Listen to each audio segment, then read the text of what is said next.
every movement that has shaped history, every voice that has stirred the hearts of millions, every brand that has turned into a global obsession, has done so through the ancient power of storytelling. Long before we built cities or wrote laws, we sat around fires and shared tales of heroes and monsters. Because stories were the first technology, the original tool that helped us survive and make sense of the world. Storytelling is not a skill we invented.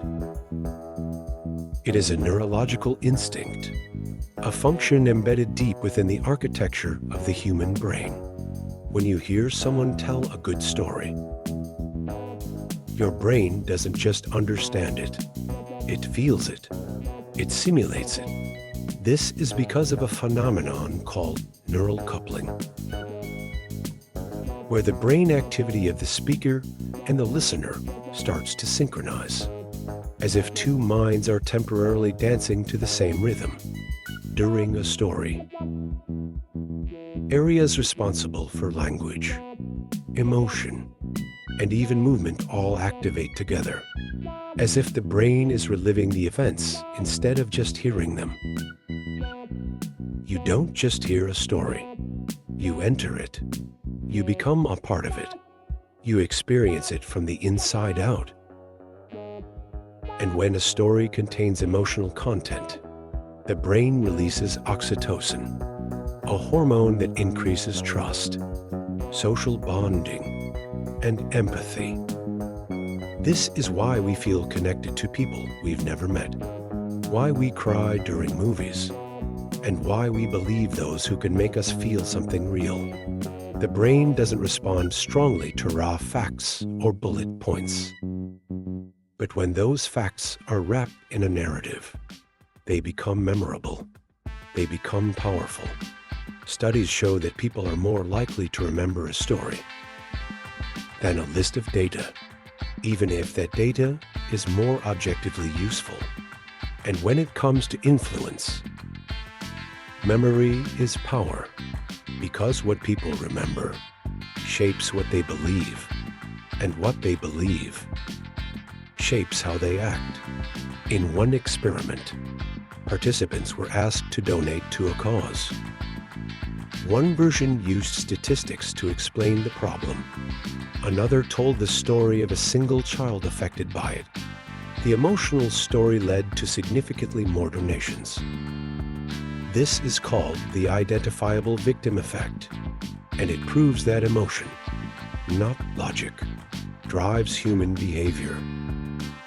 If you want to inspire change, if you want to persuade, you must engage the emotional circuits of the brain.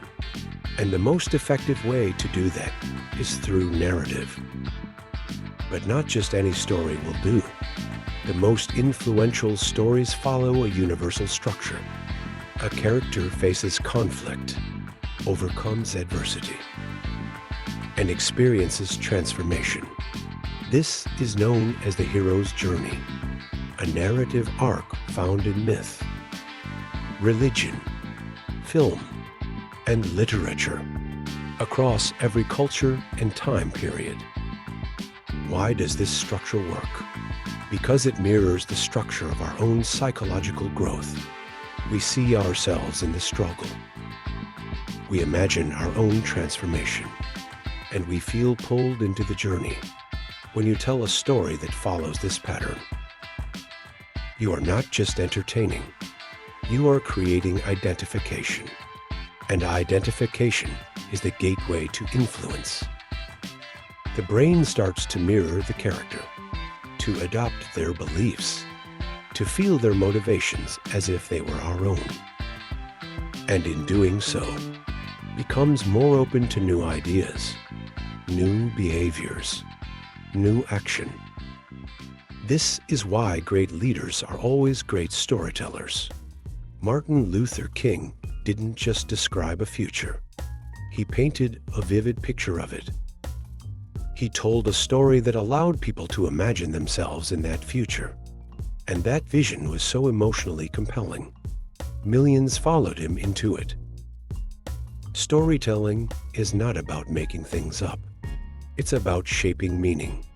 It's about turning experience into understanding and turning understanding into connection.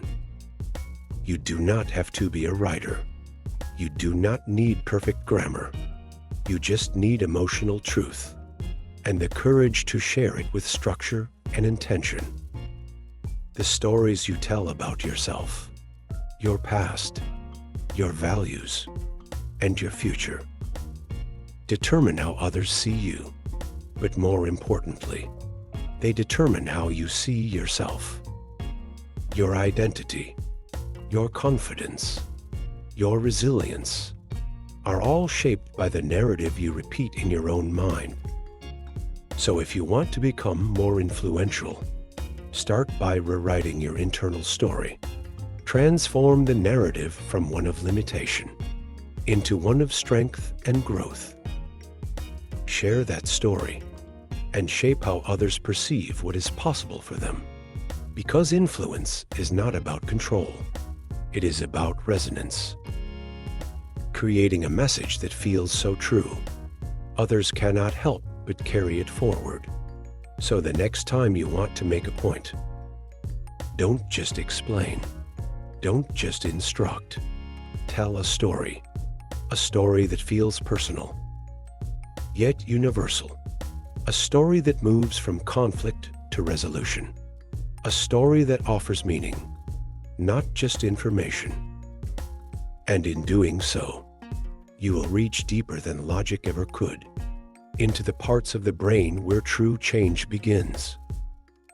Because one well-told story can shift a mindset, ignite a movement, or even change the course of a life. And the most powerful story you can tell is one that invites others to see themselves as the hero they have always been waiting to become.